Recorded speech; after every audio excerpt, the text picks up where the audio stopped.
7 வகை கிறிஸ்தவர்கள் யார் யார் என்பதை இந்த தொகுப்பில் பார்க்கலாம். 1. மயில் கிறிஸ்தவன். இந்த வகை கிறிஸ்தவன் புறம்பான அலங்காரம் கொண்டவன், பார்ப்பதற்கு அழகாக இருக்கும், ஆனால் உள்ளமோ அதனை அலங்கோலம். 2.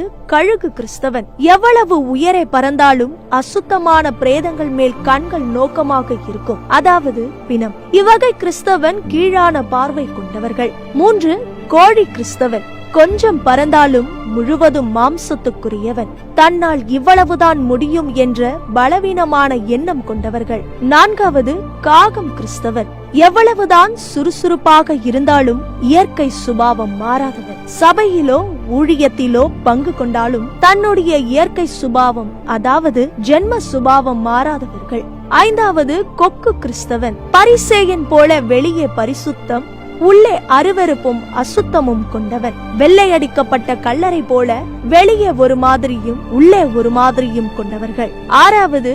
ஆந்தை கிறிஸ்தவன். வெளிச்சத்துக்கு வராமல் இருளில் மட்டும் நடமாடுகிறவன், வெளியே வருவதற்கு பயம், உலகத்தை சந்திப்பதற்கு தைரியம் இல்லாதவன். 7. புறா கிறிஸ்தவன். கபடற்ற உத்தம கிறிஸ்தவன், இயேசுவின் வருகையை ஆவலோடு எதிர்பார்த்து பரிசுத்தமாய் காத்திருக்கிறவன். தேவன் விரும்பும் கிறிஸ்தவ வாழ்க்கை புறாவை போல கபடற்ற கிறிஸ்தவர்கள்.